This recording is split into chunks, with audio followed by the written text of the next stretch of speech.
Suprianto, iNews melaporkan.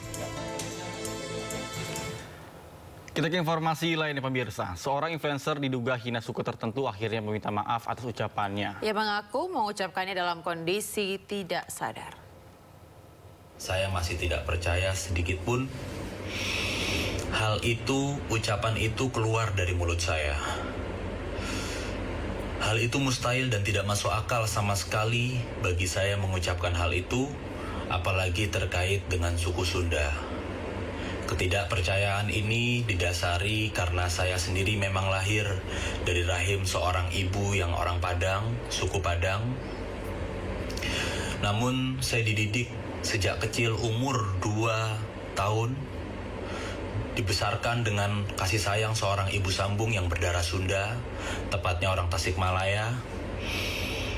Selain itu, saya juga dibimbing oleh kiai dan tokoh besar yang juga orang Sunda, orang Majalengka, yaitu Profesor Dr. Kiai Haji Asep Saifuddin Khalim. Oleh karena itu, saya sejak kecil hingga berumur 25 tahun saat ini belum pernah sedikit pun mempunyai masalah atau perselisihan dengan seluruh orang Sunda, dan tidak ada sedikit pun kebencian terhadap seluruh orang Sunda. Meskipun tidak didasari, saya sadar ucapan saya tersebut adalah hal yang sangat sensitif dan tidak ada alasan pembenaran terhadap hal itu. Hal tersebut itu di luar daripada kesadaran saya yang mengakibatkan ini adalah kecelakaan murni. Oleh karenanya, sekali lagi izinkan saya mohon maaf dunia akhirat, lahir batin yang setulus-tulusnya dan yang sebesar-besarnya. Sebelumnya, seorang influencer diduga hina suku tertentu saat live streaming viral di media sosial. Menanggapi hal tersebut, pemirsa, Wakil Gubernur Jawa Barat meminta polisi menangkap pelaku.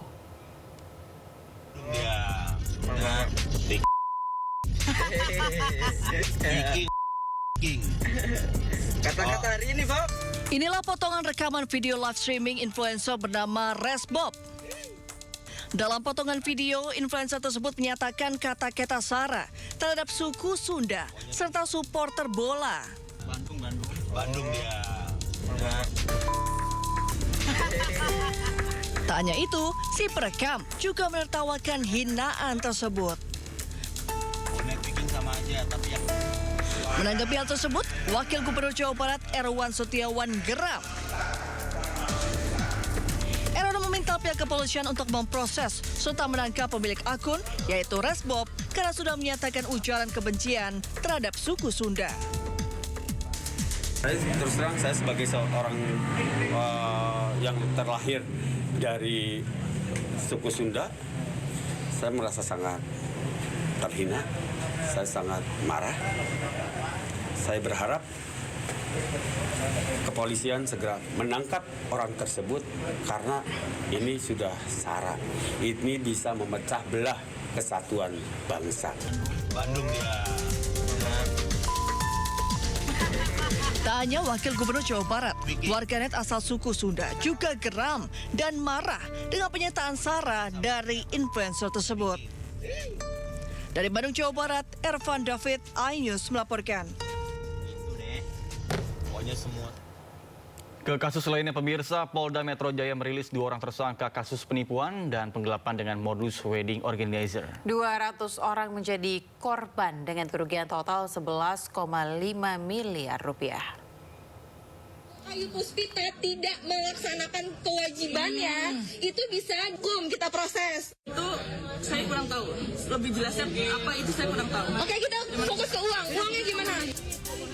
Polda Metro Jaya menetapkan 2 orang berinisial ADP dan DHP menjadi tersangka kasus penipuan dan penggelapan dengan modus wedding organizer. Keduanya ditangkap setelah banyaknya laporan dari korban yang merasa ditipu oleh jasa pesta pernikahan Ayu Puspita Wedding Organizer. Ratusan orang menjadi korban dengan kerugian total sebesar 11,5 miliar rupiah. Kedua tersangka melakukan modus penipuan dengan iming-iming paket pernikahan murah dan fasilitas liburan menarik kepada para calon pasangan pengantin. Sementara menurut pengakuan tersangka, uang hasil penggelapan dan penipuan tersebut mereka gunakan untuk kebutuhan pribadi. Di mana saudara APD sudah melakukan penipuan dan penggelapan terhadap para korban dengan modus operandi menawarkan jasa penyelenggaraan pernikahan. Dari kegiatan tersebut yang bersangkutan saudara APD memperoleh keuntungan dan menggunakan uang yang disetorkan oleh para korban untuk kepentingan pribadinya. Dari alat bukti yang kami peroleh dalam proses penyelidikan dan penyidikan tersebut, saat ini kami sudah menetapkan 2 orang tersangka, yaitu saudari APD dan saudara DHP. Dari fakta hukum yang kami peroleh tersebut terhadap kedua orang tersangka ini sudah kami tahan di rumah tahanan Polda Metro Jaya. Akibat perbuatannya, tersangka terancam dengan hukuman 4 tahun penjara. Polisi juga masih terus mendalami kasus ini dan melakukan pemeriksaan terhadap seluruh aset tersangka. Dari Jakarta, Muharlin Jaka Samsa, iNews melaporkan. Kewajibannya itu bisa kita proses. Pemirsa, sebanyak 6 anggota Polri ditetapkan menjadi tersangka pelaku pengeroyokan 2 mata elang alias debt collector hingga tewas di Kalibata, Jakarta Selatan pada Kamis malam.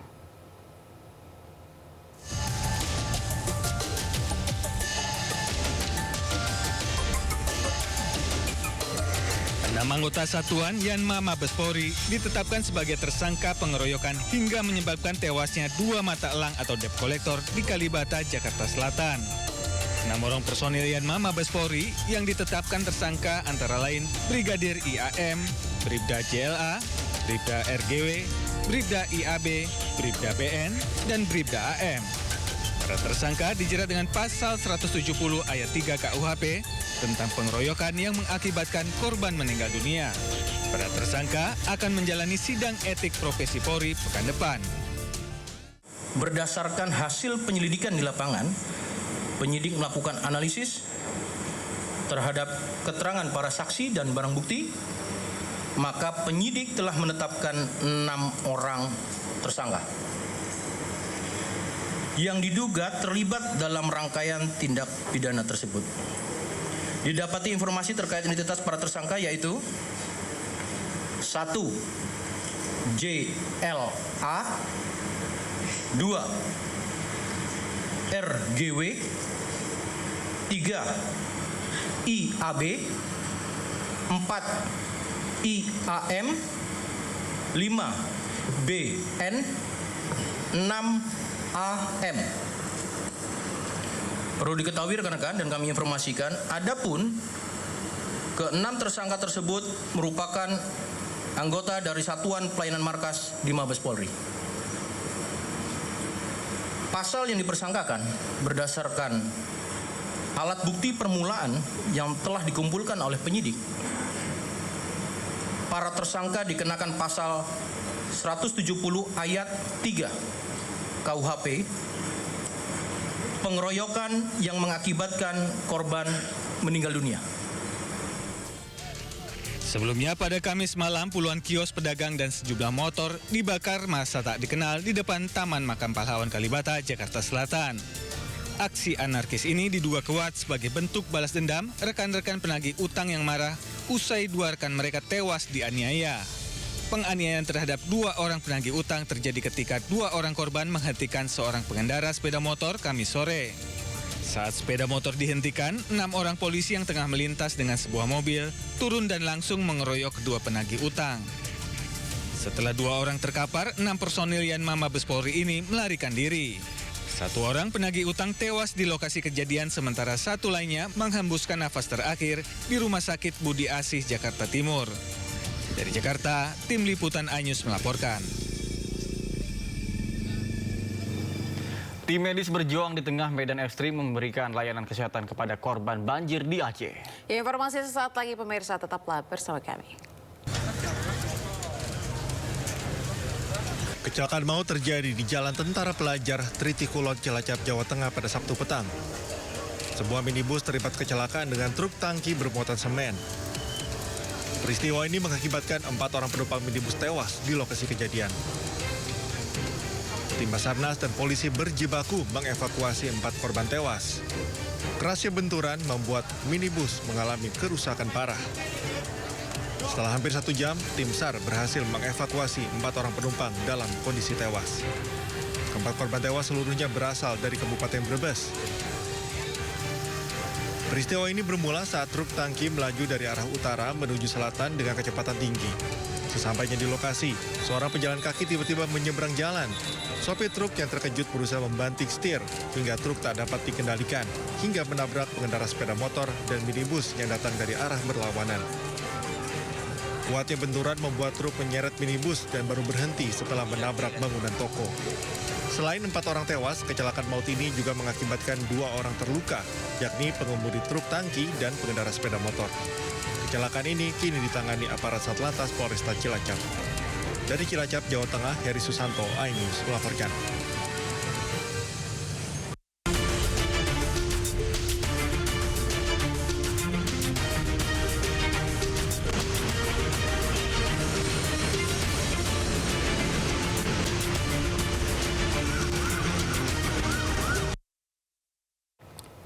Pemirsa, saatnya kita simak pantauan arus lalu lintas dan kami telah terhubung dengan Brigadir Treslinda dari NTMC Polri yang kini berada di kawasan Ragunan, Jakarta Selatan. Baik, selamat pagi Brigadir Treslinda. Bagaimana pantauan lalu lintas dari tempat Anda melaporkan? Silakan. Ya baik, terima kasih rekan saya Ayanu Fus dan juga Nata Arman di studio. Pemirsa, aktivitas pagi kawasan Ragunan ini dalam keadaan ramai dan lancar seperti yang terlihat pada layar kaca arus kendaraan dari arah Pejaten yang akan mengarah ke arah Ragunan, Cilandak maupun berbelok arah ke arah Pasar Minggu saat ini dalam keadaan ramai dan lancar. Perlambatan kecepatan kendaraan terjadi di antrian traffic light dengan dominasi kendaraan roda 2. Kemudian untuk kendaraan dari Ragunan yang akan mengarah ke arah Pasar Minggu saat ini memang cukup ramai dengan dominasi kendaraan roda 2 dan juga kendaraan pribadi roda 4. Tentunya juga kami harapkan Anda dapat mengikuti arahan dan petunjuk petugas kami yang berada di lapangan. Hal ini untuk menciptakan lalu lintas yang aman dan juga lancar. Kemudian memang sampai saat ini untuk arus lalu lintas yang akan mengarah ke arah Cilandak maupun ke arah Ragunan mengalami peningkatan volume kendaraan, baik itu kendaraan yang akan keluar dari gerbang tol Fatmawati maupun kendaraan di ruas jalur arteri yang akan mengarah ke Cilandak dan juga Ragunan. Hal ini bisa dilihat dengan antrian kendaraan pada pagi hari ini cukup ramai dengan aktivitas masyarakat yang akan mengarah ke Ragunan. Dan memang ini bertepatan juga akhir pekan sehingga memang peningkatan volume kendaraan ke arah Ragunan ini sudah mulai terlihat. Tentunya kami juga harapkan Anda tetap menjaga batas kecepatan kendaraan Anda, kemudian jaga jarak aman kendaraan Anda demi terciptanya kelancaran dan juga untuk menghindari terjadinya hal-hal yang tidak diinginkan. Kami juga harapkan Anda mengingat kondisi cuaca saat ini mendung bagi pengendara roda 2 untuk selalu menyediakan jas hujan pada jok motor, antisipasi apabila turun hujan nantinya. Kemudian kami menginformasikan data SMS Korlantas Polri dalam kurun waktu 1 kali 24 jam terjadi 237 kasus laka lantas dengan korban meninggal dunia sebanyak 29 orang, korban luka berat 24 orang, dan korban luka ringan 272 orang. Dari data tersebut didominasi oleh kendaraan roda 2. Kemudian memang faktor penyebab laka lantas dikarenakan gagal menjaga jarak aman dan hilang konsentrasi saat mengemudi. Dari laka tersebut 166 terjadi di jalan lurus.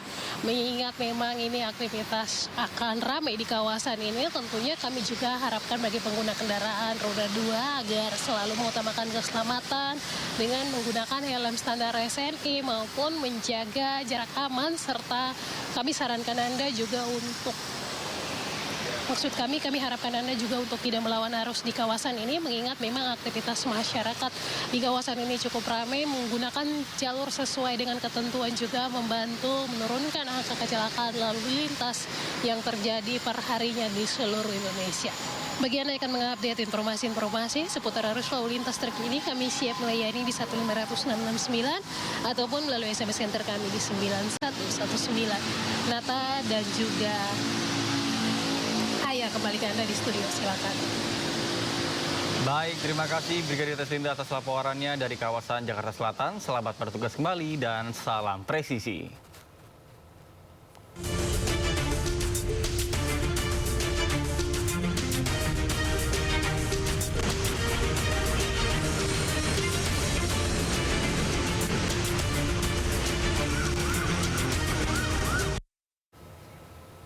Pemirsa, pasca banjir bandang yang melanda Provinsi Aceh, masih terdapat sejumlah wilayah yang terisolasi dan sangat membutuhkan bantuan.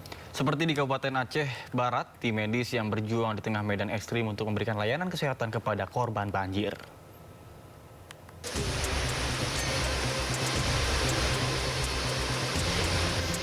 Beginilah perjuangan tim medis Polres Aceh Barat dan petugas Puskesmas Pantai Cereman menembus desa Sikundo yang terisolasi akibat banjir bandang.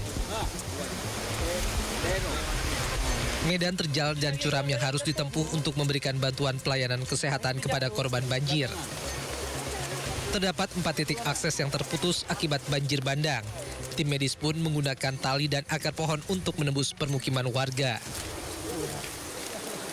Setelah lebih dari 3 jam berjalan kaki menyusuri sungai dan tebing curam, tim medis pun akhirnya sampai di desa Sikundo. Rata-rata warga mengalami penyakit gatal dan diare. Ada beberapa titik jalan yang terputus. Jadi kita menuju desa Sikundo itu harus melewati tebing-tebing yang curam dan licin. Ada beberapa warga menurut laporan itu betul ada yang sakit dan membutuhkan perawatan medis. BPBD Aceh Barat mencatat total ada 262 rumah rusak dan lebih dari 39.000 jiwa terdampak. Dari Aceh Barat, Aceh, Afsah, iNews melaporkan. Pemirsa, viral